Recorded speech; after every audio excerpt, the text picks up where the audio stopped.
ऐसा करते हैं एयर स्ट्राइक या सर्जिकल स्ट्राइक, आप उसमें सरप्राइज एलिमेंट रखते हैं। तो आप भी क्या चाहते हैं? अस्सलाम वालेकुम, आदाब, नमस्कार दोस्तों।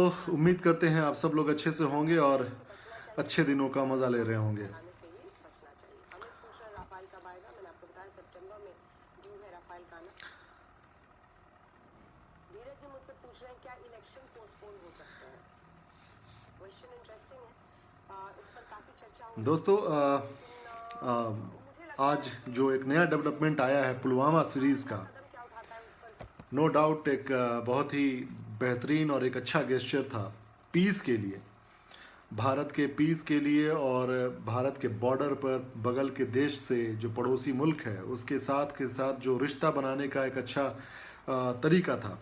उसके लिए शुरुआत शायद इमरान खान साहब ने किया है और मुझे लगता है कि प्रधानमंत्री मोदी जी भी इसकी स्वागत करेंगे, क्योंकि वही पहले इंसान थे। प्रधानमंत्री मोदी हमारे देश के पहले ऐसे प्रधानमंत्री थे जो प्रोटोकॉल तोड़कर बिरयानी खाने गए थे, अगर आपको याद होगा तो। मुझे लगता है कि ये इस पर मोदी जी ज़रूर खुश होंगे, जिस प्रकार से इमरान खान ने उनके उसी गेस्चर को, जिस तरह से मोदी जी ने शुरुआत में रखा था, उसी तरह के गेस्चर को अपनाया है इन्होंने। और भारत का जो हमारा सैनिक था, जो पायलट था, जो पुलवामा अटैक के बाद से एक मतलब उसके आतंकियों के जगहों को ख़त्म करने के लिए उन्होंने कोशिश करी थी, लेकिन अनफॉर्चुनेटली उनके MiG-21 को मार गिराया गया वहाँ पर और ध्वस्त हुआ।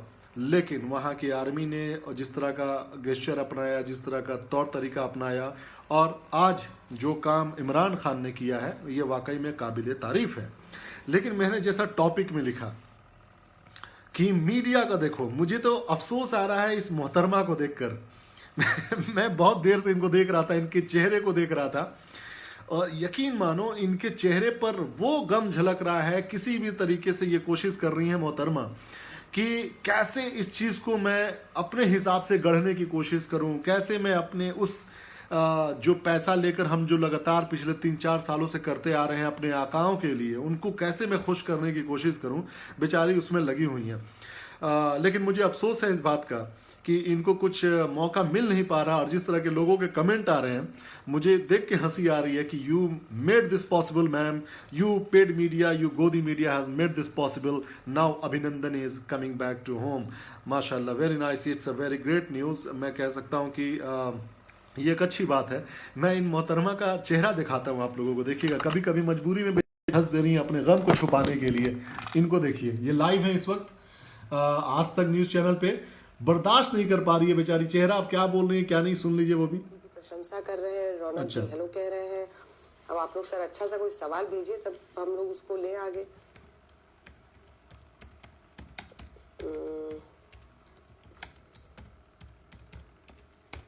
ये लीजिए, अजय कुमावत जी पूछने लगे राहुल क्यों चुप है। ऐसा तो है नहीं, कल 21 पार्टियों की बैठक हुई थी, उसके बाद उन्होंने एक अंग्रेजी में लिखा हुआ स्टेटमेंट पढ़ा था तमाम पार्टियों की तरफ से। देखिए, न चेहरे पर वो खुशी, न आवाज में वो खनक, वो सारी चीजें खत्म होती गई हैं बेचारी। ओहो, अफसोस आ रहा मुझे। अंजना जी देखिए, ये मेरी निजी सोच होगी और भारत सरकार क्या फैसला लेती है उसका हमें इंतजार करना चाहिए। अच्छा। पत्रकारों को ज्यादातर राय और स्ट्रैटेजी और रणनीति से बचना चाहिए। ओहो, क्या बात बोला इन्होंने। कि हमने एक आतंकवाद के खिलाफ लड़ाई शुरू की है, उसको हम बीच में अबॉर्ट नहीं कर सकते हैं। ओके। हमने ये साफ साफ कहा है, it's a non military operation, जैसा MEA ने कहा था अपने प्रेस कॉन्फ्रेंस में।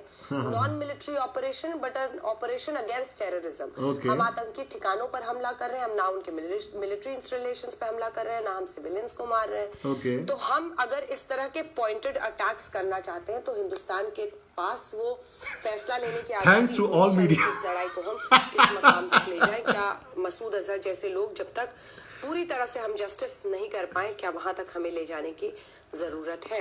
अच्छा, ठीक है madam, thank you very much आपके इस खूबसूरत से चेहरे, आपकी बात और आपके गेस्चर्स के लिए।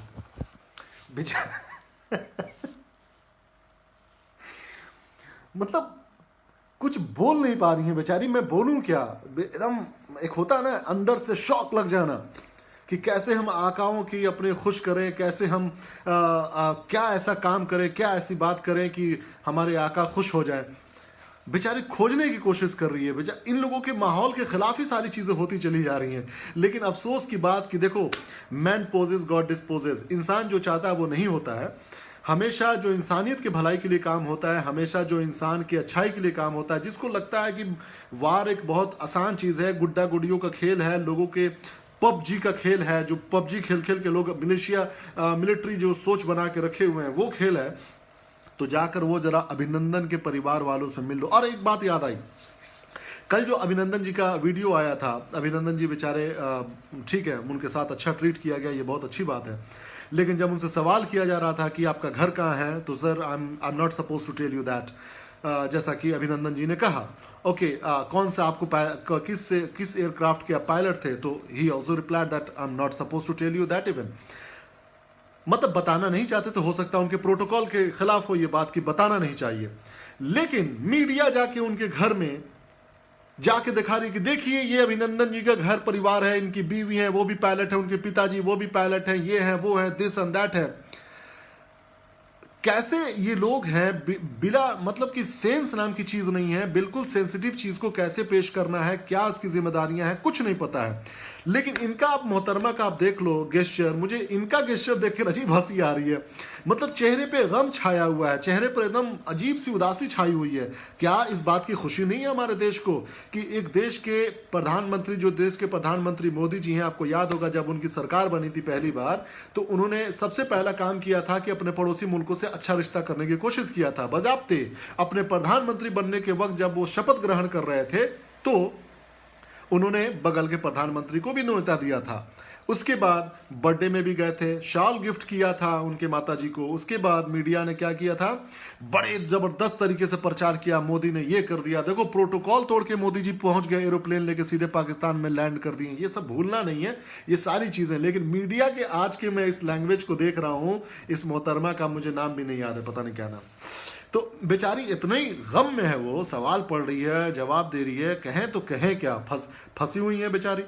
तो मीडिया एक्सपोज हो चुका है पूरी तरीके से। देखो जिस प्रकार से हमारे देश के सैनिक लड़ते हैं अपने देश के लिए, जिस जज्बात के साथ वो लड़ते हैं, उस जज्बात का इन लोगों को कदर नहीं है, इन नेताओं को या इन मीडिया वालों को। ये मीडिया वाले सिर्फ ये चाहते हैं कि इनकी टीआरपी बढ़े, इनके ऊपर नेता आकर बयानबाजी दें और इनके ऊपर लोगों की भीड़ बने, इनको प्रचार प्रसार मिले, इनको पैसा मिले, और ये लोग कारपोरेट के दलाल बन जाते हैं। ये लोग मैनेज करना शुरू कर देते हैं, ये लोग सीट को मैनेज करना शुरू कर देते हैं, मलाइन करना शुरू कर देते हैं। ये इनका काम होता है मीडिया वालों का। लेकिन आज इस तरह की जो घटना घटी, मैं ये कह सकता हूं, इसमें कोई दो राय नहीं है कि भारत एक मजबूत देश था, मजबूत देश है और मजबूत देश रहेगा, चाहे वो किसी भी मैटर में ले लो, हमारी संस्कृति हो, हमारे सैनिक की ताकत हो, या हमारे उस गेस्चर की भी बात हो जिससे हम लोग दुनिया को शांति की बात कहते हैं या प्रतीक माने जाते हैं।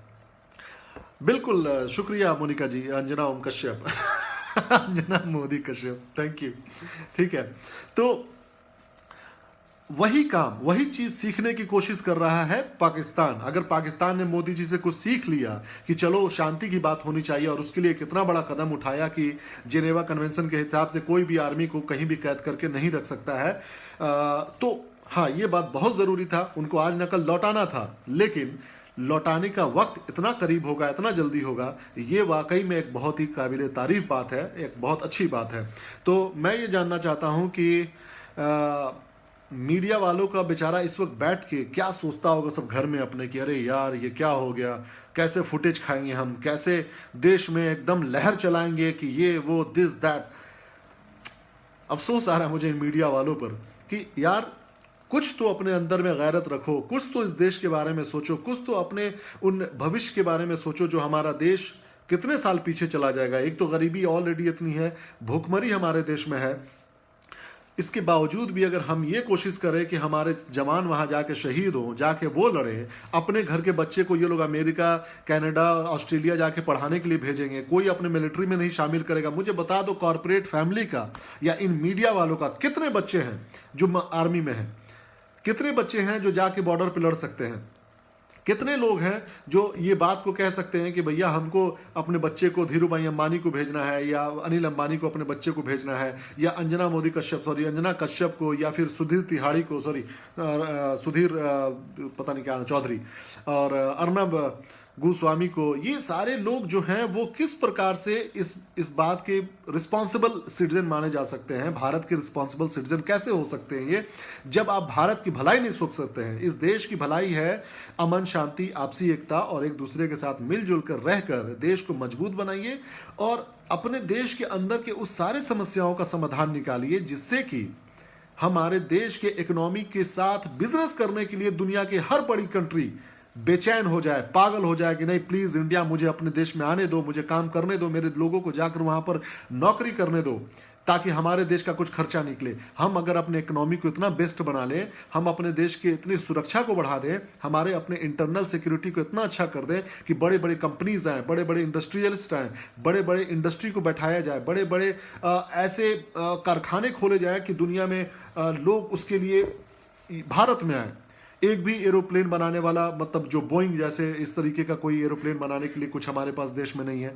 इतनी बड़ी कंट्री है, हमारे पास मैन्युफैक्चरिंग का बहुत बड़ा कोई ऐसा नहीं है जो पूरी दुनिया में ब्रांड हो। हम आज भी चाइना से माल मंगवाते हैं, हम आज भी चाइना से बहुत सारे एसेसरीज मंगवाते हैं, हम आज भी चाइना से बहुत सारे मोबाइल के सेट्स आते हैं। हमारे देश के पेटीएम भी जो चलता है, जो देशभक्त का उन पर ठप्पा लगा हुआ है, उसका भी 21% शेयर है चाइना का। तो ये सारी चीजें हम लोगों को समझने की जरूरत है कि हमारे देश की इकोनॉमी को ठीक अगर करना है तो उसके लिए देश के अंदर में सभी लोगों को, चाहे वो आज जितने भी लोग जोश में बोल रहे हैं कि जंग हो जाए, वॉर हो जाए, ये हो जाए, वो हो जाए, दूसरे तरफ हमारे नेता अपना पोस्टर लगवाएं कि भैया सर्जिकल स्ट्राइक 2.0। वाओ, मूवी बनेगी बहुत जल्दी, आप देख लीजिएगा। मूवी बनेगी, मूवी बना के लोगों को बेवकूफ बनाया जाए, बेवकूफ बनाया जाएगा। उसके बाद से वही बात, ये सब जो गोदी मीडिया है, इनका मकसद सिर्फ एक ही है कि किस प्रकार से जो पैसा इन्होंने लिया है अपने आकाओं से, उनके लिए हम किसी भी प्रकार से हम कंप्रोमाइज नहीं कर सकते हैं। अपने एथिक्स को भले वो कंप्रोमाइज कर जाएं, अपने मोरालिटी को जरूर वो गिरा दें, अपने डिसिप्लिन को, अपने शिष्टाचार को, अपने उस प्रोफेशन की इज्जत को, उस प्रोफेशन के आप कह सकते हैं जो मकसद होता है, उसको इन लोगों ने बिल्कुल डाइवर्ट कर दिया हुआ है। इनका मकसद सिर्फ एक होता है कि दलाली करो, पैसा कमाओ और कारपोरेट के लिए एक पता है लॉबिंग करो। लॉबिंग एक बहुत ही बड़ी बीमारी है इस देश के अंदर में, याद रखिएगा। इसको अगर आप लोगों को गौर से सुनना समझना है तो बहुत सारे किताब हैं, बहुत सारे अच्छे अच्छे थिंकर्स हैं, बहुत सारे अच्छे अच्छे नेता हैं जिन्होंने लिखा है कि इस देश के अंदर में किस प्रकार से लॉबिंग है जो बहुत ही खतरनाक है, हर चीज़ में, हर फील्ड में, हर क्षेत्र में, चाहे वो हमारा सुरक्षा का क्षेत्र हो, चाहे वो हमारा पुलिस का सिस्टम हो, चाहे वो हमारा एडमिनिस्ट्रेशन हो, चाहे वो हमारी सरकार हो, हर जगह पे lobbying is like a cancer. कि आपको हर चीज़, अगर आपके पास पैसा है, अगर आपके पास पावर है, तो everything is possible for you, और कुछ भी आप करके निकल सकते हैं। ये बहुत आसान है। इस चीज़ से जब तक छुटकारा नहीं मिलेगा, याद रखिएगा, करप्शन नहीं खत्म होगा। जो हमारे पास इक्विपमेंट्स हैं, जो हमारे पास अलग अलग ऐसी चीज़ें हैं जो दुनिया में एक इज्जत के बायस हैं, उसमें कभी भी आपको वो क्वालिटी नहीं मिलेगी।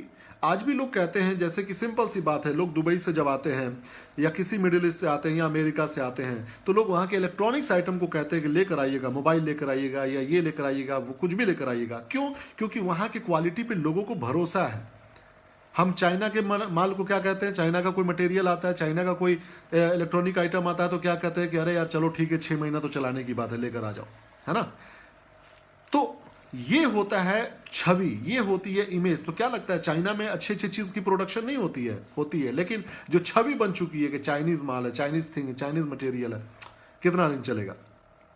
उसी प्रकार से हमारे देश के अंदर में जो व्यवस्था है, जो सिस्टम है, जो सरकार चलाने के तौर तरीका है, जो नीयत है, जो नीति है, उसके लिए एक धब्बा ना बन जाए ये भ्रष्टाचार जो हमारे देश के अंदर में बैठा हुआ है उसको खत्म करने के लिए बड़ी ईमानदारी से सोचने की जरूरत है। केवल भारत माता की जय, Vande Mataram, this and that कर देने से नहीं होता है, उसके लिए बड़ी ही मेहनत करनी पड़ती है। तो खैर, हमारी गोदी मीडिया के बारे में बात हो रही थी और एक अच्छी खबर है कि जो हमारे जो पायलट थे अभिनंदन जी, जो कि साउथ इंडिया के रहने वाले थे, उनका जो वापसी है, घर वापसी हो रहा है कल। ये एक बहुत अच्छी बात है, एक ग्रेट गेस्चर आप कह सकते हैं पीस के लिए। मैंने कल भी कहा था अपने इस वीडियो में कि अगर ये इतिहास बनाने का वक्त नहीं है तो क्या है। हो सकता है कि मोदी को लोग बहुत सारे नाम से जानते हो, 2002 के मामला से जानते हो, और भी बहुत सारी चीज़ों के नाम से जानते हो, लेकिन अगर मोदी जी ने चाहा तो इतिहास के इस चीज़ को लोग याद अक्सर रखते हैं कि पाकिस्तान के साथ बहुत जंगें हुई, बहुत सारी लड़ाइयाँ हुई और हमेशा भारत भारी रहा है। लेकिन आम लोगों की ही मौत होती है, हमारे जवान ही शहीद होते हैं, हमारे जवान ही जो बॉर्डर के लोग रहने वाले लोग हैं, कभी उनसे पूछ लीजिएगा कि जंग का क्या मतलब होता है। जो बॉर्डर साइड में लोग रहते हैं, राजस्थान हो गया, गुजरात हो गया, या और भी दीगर जितने भी स्टेट है जहाँ पे लड़ाइयाँ होती हैं, जहाँ ज़मीनी सरहदें हैं, कश्मीर हो गया, उस जगह पे लोगों से जाके पूछ लीजिएगा कि गांव के गांव कैसे खाली कराया जाता है, गांव के गांव कैसे बर्बाद हो जाता है, गांव के गांव कैसे लोग अपने मवेशियों को, अपने घर को, अपने जायदाद को, अपने ज़मीन को छोड़ के भागना पड़ जाता है, छोड़ना पड़ जाता है मजबूरी में। तो उन लोगों से पूछ लीजिएगा कि जंग के क्या हालात होते हैं। और उसके बाद से ये गोदी मीडिया जो अपने मतलब लगी हुई थी किसी भी प्रकार से अपने आकाओं को खुश करने के लिए, आज ये बहुत अच्छा मौका है इन गोदी मीडिया को पहचानने का। ये लोग लगे हुए हैं, इनके जो नेता हैं जिनकी ये दलाली कर रहे हैं, वो लोग लगे हैं अपने प्रचार प्रसार में, वो लोग लगे हैं मोबाइल ऐप को ये करने में, वो लोग लगे हैं रैलियां करने में। कोई भी बड़ा नेता नहीं गया अभिनंदन के परिवार से मिलने के लिए या उनके परिवार को बुलाकर घर में बैठाकर आश्वासन देने के लिए, लेकिन इसके बावजूद भी बड़ी बड़ी बातें करने के लिए हमारे नेता और हमारी मीडिया तो है ही। मीडिया तो यकीन मानिए इस बार की जो लड़ाई है वो डेमोक्रेसी वर्सेस पेड मीडिया है। अगर इस देश के डेमोक्रेसी को बचाना है तो इन पेड मीडिया के प्रोपेगेंडा को हराना होगा। अगर इस देश के संविधान को बचाना है तो इस देश के घटिया नीति और घटिया काम करने वाले नेताओं को हराना होगा।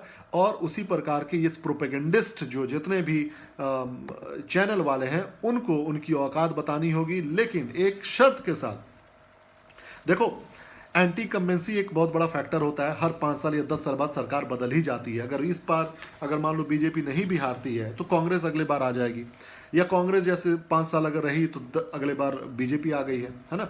उसी प्रकार से अगर मेरा कहने का मतलब ये है कि क्या बीजेपी सरकार के जाने के बाद कांग्रेस सरकार इस बात का आश्वासन दे सकती है कि जितने भी इस देश के अंदर में उन्माद फैलाने वाले मीडिया थी, जितने भी इस देश के अंदर में सांप्रदायिकता फैलाने वाले लोग थे, जितने भी इस देश के अंदर में मॉब लिंचिंग करने वाले लोग थे, जितने भी गुंडे टाइप के लोग थे, जो लोग एक्सपोज हो गए इस पिछले 5 सालों में, जो लोग एक्सपोज हो गए अपनी घटिया सोच को लेकर, जो लोग एक्सपोज हो गए अपनी नफरत के उस सोच को लेकर कि जो चीज दबा हुआ था, जो छिपा हुआ था, वो एक्सपोज हो गए बुरी तरीके से। क्या इस देश के अंदर में एक खूबसूरत आबो हवा बनाने की कोशिश करेगी सरकार? जो भी सरकार आएगी, अगली सरकार किसी की भी आए, चाहे बीजेपी की आए चाहे वो कांग्रेस की आए, अगर कांग्रेस की सरकार आती है तो उसके एक्शन से पता चल जाएगा कि वो कितनी ईमानदार है भारत के लिए वाकई में। उसके बाद तो मैं बता रहा हूं कि कोई दूसरा ऑप्शन ही नहीं है। थर्ड फ्रंट के बारे में आप लोग सोचिए, अपने स्टेट के नेताओं के बारे में सोचिए, क्योंकि देखिएगा डेमोक्रेसी मजबूत तभी होता है जब अलग अलग लोगों की आवाज मजबूत होती है, जब लोगों के अलग अलग हिस्सों की आवाज को संसद भवन में पहुंचाया जाता है। और संसद भवन में आवाज तभी पहुंचेगी जब हर एक इलाके से सबकी पार्टिसिपेशन, सबकी भागीदारिता को तय किया जाएगा, और वो डेमोक्रेसी तभी मजबूत होगी। ठीक है। दिगंबर सर जी कहते हैं युद्धोन्मादी जनता के दिमाग पर नफरत के बम बरसा रहे हैं, विवेक निरंतर प्रतिरोधरत हैं, उम्मीद है कुर्सी के कीड़े कौड़ी के 3 होंगे। एग्जैक्टली, बहुत अच्छी बात कहा आपने। ये जो कुर्सी के कीड़े हैं, देखिए लोग तो समझ रहे हैं, अब इसके बारे में क्या कहा जाए कि एक तरफ हमारे जवान उधर पकड़े जा रहे हैं, या फिर उनको चलिए ये बहुत अच्छी बात है कि किसी तरह का उनको साथ बदतमीजी नहीं की गई, टॉर्चर नहीं किया गया। लेकिन यहाँ पे बैठी हुई जो मीडिया है वो दिखा रही है किस प्रकार से कि हमारे नेता जो है अलग अलग जगह रैलियां कर रहे हैं, कुर्सी की उनको फिक्र पड़ी हुई है, किसी को हमारे जवानों की फिक्र नहीं पड़ी। आप इस देखो एक मैटर कहाँ पे आके अटक गया, इंडिया और पाकिस्तान। अभी तक उस पॉइंट पे लोगों ने फिर से गौर करने की कोशिश नहीं की कि अब तक पिछले 1 महीने के अंदर में, जब से ये पुलवामा 14 फरवरी से मैटर हुआ है, अब तक हमारे 50 के करीब जवान शहीद हो गए। वो जवान जो एक साथ शहीद हो गए थे उस बम धमाके में 45 के करीब, उसके बाद से दोबारा से किसी अटैक में हमारे जवान शहीद हुए जिसमें कैप्टन भी था। फिर उसके बाद से कई जवान घायल हुए और उसके बाद इस तरह के मामला सामने आ रहे हैं। तो ये वक्त है लोगों को समझने की, ये वक्त है लोगों को जागरूक होने की कि युद्ध से कोई सॉल्यूशन नहीं निकलने वाला। और मुझे लगता है कि प्रधानमंत्री मोदी जी का जो एक सोच थी शुरुआत की, आई डोंट नो कि हो सकता है कि वो किसी संघियों के दबाव में आ गए हों, हो सकता है कि इन चड्डीधारियों के दबाव में आ गए हों। उसके बाद से उन्होंने कोशिश को छोड़ दिया। जिस प्रकार से वो उतर के चल जाते थे पाकिस्तान में, प्रोटोकॉल तोड़ देते थे, साल भिजवाया करते थे, बर्थडे में बिरयानी खाने जाया करते थे, इतना ज़बरदस्त तरीके से गले लगते थे। ये सारी चीज़ें एक बहुत अच्छी चीज़ थी। एक मजबूत देश, एक सशक्त देश की पहचान थी कि देखो हम मजबूत हैं, उतना ही झुके हुए हैं। फल जितना फलदार होता है पेड़, उतना ही झुका रहता है। उसी प्रकार से देश हमारा भारी है, देश हमारा मजबूत है, देश हमारा सशक्त है। उसी तरीके से एक्ट करने की ज़रूरत है। तो इन मीडिया वालों को समझने की ज़रूरत है। और वैसे भी कोई इंडिविजुअल अगर फेक प्रोपेगेंडा करता है तो उस पर आईटी लॉ अप्लाई हो जाता है, तो ये मीडिया हाउस पे भी होना चाहिए। I don't think so Faizan किस तरह की कोई चीज़ होगी, क्योंकि यहाँ पर इसी के दम पर पूरे देश के डेमोक्रेसी के साथ खिलवाड़ किया जा रहा है। ठीक है, तो चलिए आप लोग अपना ख्याल रखिए और मज़ा लीजिए इन प्रोपेगेंडिस्ट न्यूज़ चैनल्स का। और इनके चेहरे को देखिए जो मैंने अभी दिखाया था अंजना कश्यप का जी, कि किस प्रकार से बेचारी के चेहरे लटका हुआ था। बेचारी एकदम परेशान थी कि बोले तो क्या बोले, करे तो क्या करें, जाए तो कहाँ जाए, है ना। एक अच्छी शुरुआत है। हो सकता है कि मोदी जी की शुरुआत जो थी शुरुआत में, वो चीज़ अभी कुछ अंजाम पे आ जाए। आप लोग अपना ख्याल रखिएगा। बहुत बहुत धन्यवाद। जय हिंद। और हमारी जनता और जनार्दन और हमारे देश के सैनिकों को सैल्यूट पहले भी था, आज भी है। जय हिंद।